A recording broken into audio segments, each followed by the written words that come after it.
নমস্কার বন্ধুরা, আজকে আমরা এই ভিডিওটির মাধ্যমে দেখব অনলাইনের মাধ্যমে আপনারা জন্ম সার্টিফিকেটের জন্য কিভাবে আবেদন করবেন। আবেদন করার সময় আপনার কী কী ডকুমেন্টস আপনাকে আপলোড করতে হবে, কিভাবে অ্যাপ্লিকেশন ফর্মটিকে আপনি স্টেপ টু স্টেপ নির্ভুলভাবে ফিল আপ করবেন সেই প্রসেসটি। তো ভিডিওটি শুরু করার আগে আপনার কাছে একটি ছোট্ট অনুরোধ, আপনি যদি আমার চ্যানেল নতুন দর্শক হয়ে থাকেন তাহলে চ্যানেলটিকে অবশ্যই সাবস্ক্রাইব করে পাশে থাকা বেল আইকনটি অন করবেন। এর পাশাপাশি এই ভিডিওর লিঙ্কটি বন্ধুর সাথে শেয়ার করতে ভুলবেন না। প্রথমেই আপনাকে যে কোনো একটি ব্রাউজার ওপেন করে নিতে হবে। ব্রাউজার ওপেন করার পর আপনাকে সার্চ করতে হবে জন্মমৃত্যু তথ্য .wb.gov.in। এই লিখে যখন আপনি সার্চ করবেন আপনাকে জন্মমৃত্যু অফিসিয়াল ওয়েবসাইটে ভিজিট করানো হবে। আপনাদের সুবিধার্থে আমি এর লিঙ্ক ডেসক্রিপশন বক্সে দিয়ে রাখবো, সেখান থেকে সরাসরি আপনারা এই পেজে চলে আসবেন। এই পেজে আসার পর এখানে 3 ডট বা 3 লাইন একটি অপশান পাবেন, এর উপর ক্লিক করবেন। এর উপর ক্লিক করলে আপনার সামনে 4টি অপশন হবে। এখান থেকে আপনাকে বেছে নিতে হবে সিটিজেন সার্ভিস। এই সিটিজেন সার্ভিসের উপর যখন আপনি ক্লিক করবেন আপনার সামনে আবারও 4টি অপশন হবে। এই অপশানের মধ্যে আপনাকে বেছে নিতে হবে বার্থ সার্টিফিকেট। এরপর আপনাকে ক্লিক করতে হবে। বার্থের উপর যখন ক্লিক করবেন আপনার সামনে অনেকগুলি অপশন হবে। এই অপশানের মধ্যে আপনাকে বেছে নিতে হবে অ্যাপ্লাই ফর নিউ রেজিস্ট্রেশন। এর উপর ক্লিক করতে হবে। এর উপর ক্লিক করলে পরবর্তী এরকম একটি ড্যাশবোর্ড আপনার সামনে ওপেন হবে। এরকম ড্যাশবোর্ডে আপনাকে প্রথমে আপনার মোবাইল নাম্বারটি লিখে দিতে হবে। বর্তমান সময়ে আপনার কাছে যে মোবাইলটি রয়েছে সেই নাম্বারটি লিখে দেবেন। লিখে দেওয়ার পর গেট ওটিপিতে ক্লিক করবেন। মোবাইল নাম্বারটি ইনপুট করার পর গেট ওটিপিতে যখন আপনি ক্লিক করবেন আপনার সেই মোবাইলে একটি ওটিপি যাবে। সেই ওটিপিটা আপনি এন্টার ওটিপির ঘরে বসিয়ে নেবেন। বসিয়ে নেওয়ার পর সাবমিট ওটিপিতে ক্লিক করবেন। সাবমিট ওটিপিতে যখন আপনি ক্লিক করবেন আপনার সামনে এরকম রেজিস্ট্রেশন ফর্ম ওপেন হবে। এই রেজিস্ট্রেশন ফর্মটিকে আপনাকে ফিল আপ করতে হবে। ফর্মটি ফিল আপ করার জন্য পেজটিকে একটু স্ক্রল করবেন। স্ক্রল করার পর এখানে প্লেস অফ বার্থ জন্মস্থান অপশানে চলে আসবেন। এখানে প্লেস অফ বার্থ এখান থেকে আপনি সিলেক্ট করে নেবেন। শিশুটি কোথায় জন্মগ্রহণ করেছিল, হসপিটাল না হোমে, সেটা আপনি সিলেক্ট করে নেবেন। তারপর রাজ্যটা এখান থেকে সিলেক্ট করে নেবেন। তারপর ডিস্ট্রিক্টটা এখান থেকে সিলেক্ট করে নেবেন। তারপর চলে আসবেন রুরাল না আরবান। আপনার এলাকাটা যদি ব্লক এলাকা হয় তাহলে ব্লকটির ওপর ক্লিক করবেন, আর যদি পৌরসভা এলাকা হয় তাহলে মিউনিসিপালিটি অপশানটি সিলেক্ট করবেন। এখানে আপনার ব্লক বা মিউনিসিপালিটি আপনি সিলেক্ট করে নেবেন। ব্লক বা মিউনিসিপালিটিটা সিলেক্ট করার পর পঞ্চায়েতটা এখান থেকে আপনি সিলেক্ট করে নেবেন। তারপর হসপিটাল টাইপটা এখান থেকে সিলেক্ট করে নেবেন, প্রাইভেট হসপিটাল না গভর্নমেন্ট হসপিটালে হয়েছিল। তারপর এখানে হসপিটাল নেমটি এখান থেকে সিলেক্ট করে নেবেন। হসপিটাল নেমটি সিলেক্ট করার পর পরবর্তী অপশানে চলে আসবেন ইনফরমেশন অফ দ্য চাইল্ড, শিশুর তথ্য। এখান থেকে শিশুর তথ্যটি ফিল আপ করবেন। জন্মের তারিখটা এখান থেকে সিলেক্ট করে নেবেন। তারপর শিশুটির লিঙ্গ এখান থেকে সিলেক্ট করে নেবেন। তারপর শিশুটির ফার্স্ট নেম এখানে লিখে নেবেন। যদি মিডিল নেম থেকে দিতে চান তাহলে মিডিল নেম দেবেন। তারপর এখানে লাস্ট নেমটি লিখে দেবেন। তারপর এখানে মাল্টিপল প্রেগনেন্সি, শিশুটি একা জন্মগ্রহণ করেছিল না ওর সঙ্গে যমজ সন্তান জন্মগ্রহণ করেছিল, সেটা আপনি এখান থেকে সিলেক্ট করে নেবেন। তারপরে পরবর্তী অপশানে চলে আসবেন। পরবর্তী অপশানে ফাদার ইনফরমেশান অর্থাৎ পিতার তথ্য এখান থেকে ফিল আপ করতে হবে। পিতার এখানে নাম লিখে দেবেন, ফার্স্ট নেম, তারপর মিডিল নেম থাকলে মিডিল নেম লিখে দেবেন, তারপর লাস্ট নেমটি লিখে দেবেন। পিতার যদি ইমেল আইডি থেকে থাকে তাহলে ইমেল আইডিটা এখান থেকে ইনপুট করে দিতে পারেন। মোবাইল নাম্বারটি এখানে লিখে দেবেন। তারপর টাইপ অফ আইডি প্রুফ এখান থেকে একটি আইডি সিলেক্ট করে নিতে হবে, কোন আইডিটি আপনি ব্যবহার করতে চাইছেন। আধার, ভোটার, রেশন কার্ড, যেটি আপনার সুবিধা মনে হবে সেটা আপনি সিলেক্ট করে নেবেন। তারপর সে আইডি প্রুফের নাম্বারটা এখানে লিখে দেবেন। তারপর সেই আইডিটি এখান থেকে আপনাকে চুজ ফাইলের উপর ক্লিক করে আপলোড করে দিতে হবে। 250 কেবির মধ্যে আপনাকে পিডিএফ ফরম্যাট করে নেবেন, নিয়ে চুজ ফাইলের উপর ক্লিক করে আপলোড করে দেবেন। আপলোড করার পর পরবর্তী অপশানে চলে আসবেন মাদার ইনফরমেশান, মায়ের তথ্য। এখান থেকে আপনাকে মায়ের তথ্য ফিল আপ করতে হবে। মায়ের ফার্স্ট নেম এখান থেকে লিখে দেবেন। তারপর মিডিল নেম থাকলে মিডিল নেম লিখে দেবেন। তারপর লাস্ট নেমটি লিখে দেবেন। ইমেল আইডি যদি থেকে থাকে তাহলে ইমেল আইডিটা লিখে দেবেন। যদি মোবাইল নাম্বার আলাদা কোনো মায়ের থেকে থাকে তাহলে মোবাইল নাম্বারটি লিখে দেবেন।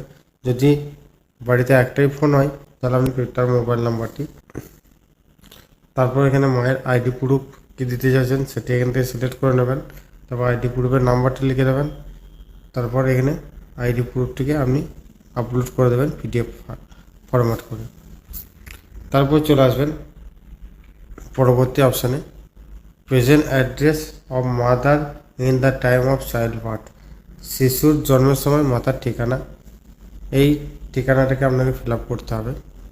বাড়ির নাম্বার যদি থেকে থাকে তাহলে বাড়ির নাম্বার দিতে পারেন, যদি না থেকে থাকে আপনি ব্ল্যাঙ্ক ছেড়ে দেবেন। তারপর এখানে পোস্ট অফিসটি এখানে লিখে দেবেন, লিখে দেওয়ার পর এরিয়ার পিনকোডটি এখানে লিখে দেবেন। তারপর স্টেটটি এখান থেকে সিলেক্ট করে নেবেন, তারপর ডিস্ট্রিক্টটা সিলেক্ট করে নেবেন। তারপর এখান থেকে আপনাকে সিলেক্ট করে নিতে হবে আপনি ব্লক এলাকার বাসিন্দা না মিউনিসিপ্যালিটি এলাকার বাসিন্দা, সেটা সিলেক্ট করে নেবেন। তারপর ব্লক বা মিউনিসিপ্যালিটি এখান থেকে সিলেক্ট করে নেবেন। তারপর গ্রামের নামটি এখান থেকে সিলেক্ট করে নেবেন। তারপর চলে আসবেন পরবর্তী অপশানে, পার্মানেন্ট অ্যাড্রেস।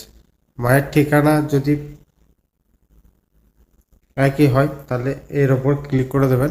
এর ওপর ক্লিক করে দিলে আপনাকে আর এক্সট্রাভাবে ফিল আপ করতে হবে না, আগের যে ঠিকানাটা ফিল আপ করেছেন সেটি এখানে অটোমেটিক সিলেক্ট হয়ে যাবে।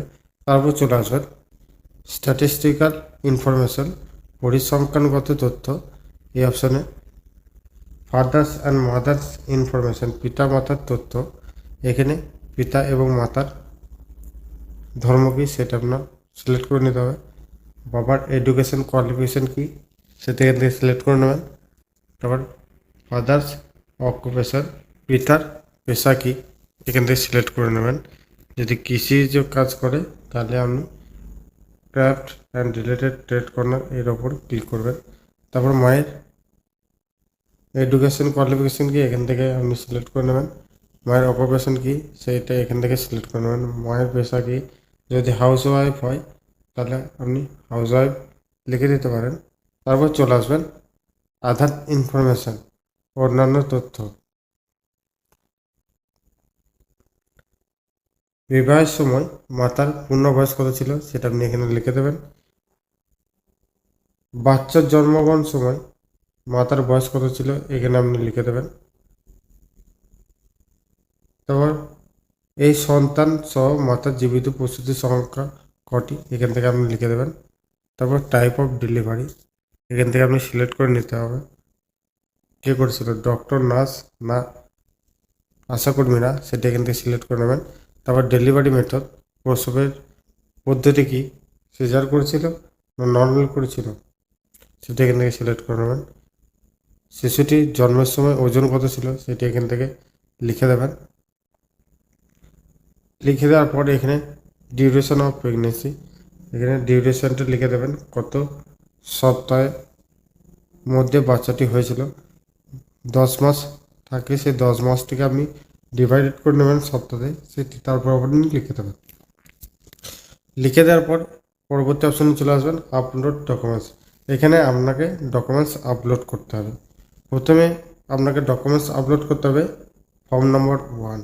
এই ফর্ম নম্বর 1 আপনি বাচ্চাটি যখন জন্মগ্রহণ করবে সেই হসপিটালে আপনাকে একটি ফর্ম নম্বর 1 দিয়ে দেবে। এই ফর্ম নম্বর 1 কেমন হয় তা আমি আপনাদেরকে ভিডিও লাস্টে আপনাদেরকে দেখিয়ে দেবো। সেই ফর্ম নম্বর 1টিকে ফিল আপ করে পিতা বা মাতার সাইন নিয়ে তারপর আশাকর্মী বা হেলথ সেন্টার এর সিগনেচার নিয়ে আপনাকে আপলোড করে নিতে হবে। তারপর চলে আসবেন আপলোড ডিসচার্জ সার্টিফিকেট।